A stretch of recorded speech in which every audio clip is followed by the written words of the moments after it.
Greetings. Welcome to Thessalonians second session, the rest of chapter 1.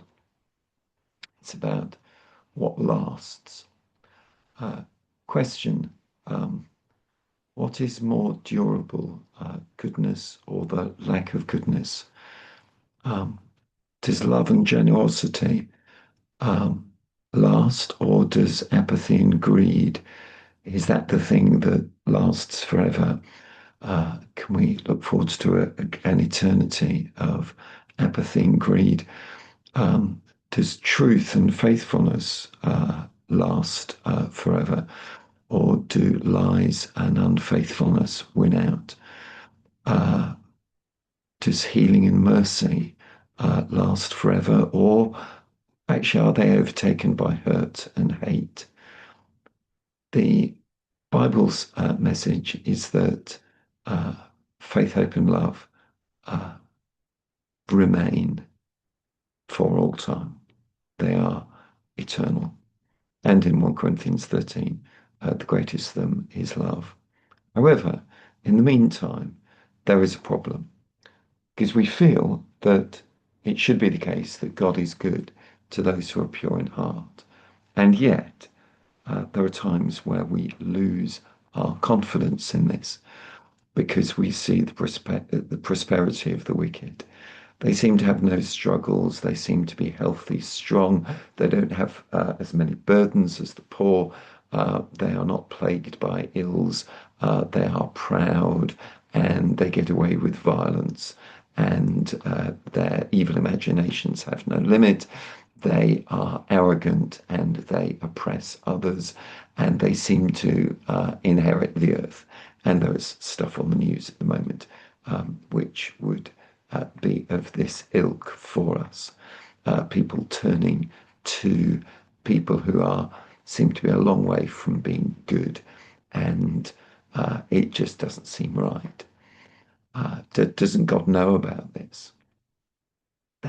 The wicked are just free from care and go on amassing wealth. And sometimes we want to give up. Why do we try and do the right thing? Because we seem to be afflicted. We seem to be punished. When I try to understand all this, I sometimes feel deeply troubled until we encounter God. Because we understand that God is eternal. All of evil is an absence of God, and eventually that will come to an end.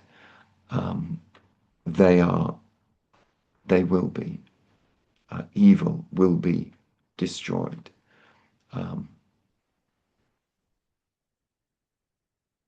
And having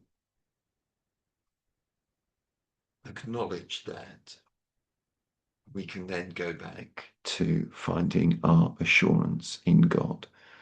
Because even though our flesh and our hearts fail, we find God to be our strength. You can read the end of it. However, there are some people in the world for whom this is way more acute than it is for us in this country. I've got some countries down the left-hand side there where persecutions are taking place in 2026, where people can be tied up, murdered, beaten, imprisoned, attacked with machetes, forced from homes, properties shot up with bullet holes. People are maimed, have lost children, homes, they are bombed, and they are killed by terrorists. So the fact that at the end of things, evil will disappear may seem like small comfort.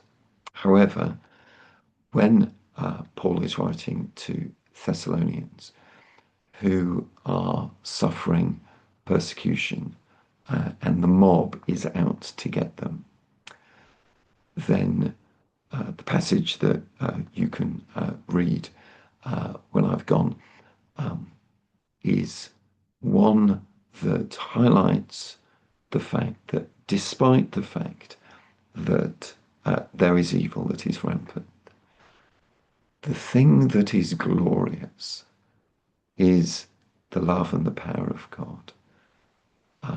And it is that power of God that is eternal.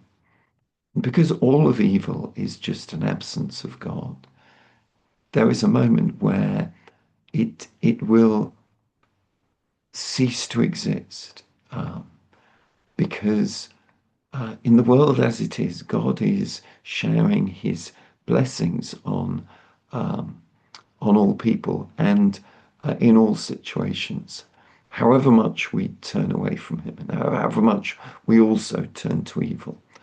But there will come a moment where all there is goodness, and that those parts of us which were enmeshed with evil thoughts, evil desires, those evil thoughts, evil desires are gone.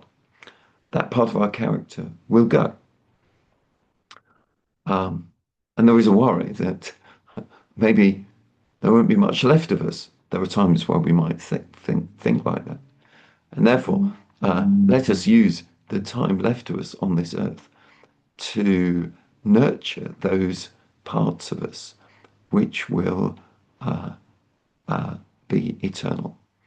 Anyway, I hope that gives you food for thought as to how to deal with the success of evil on this earth. God bless you.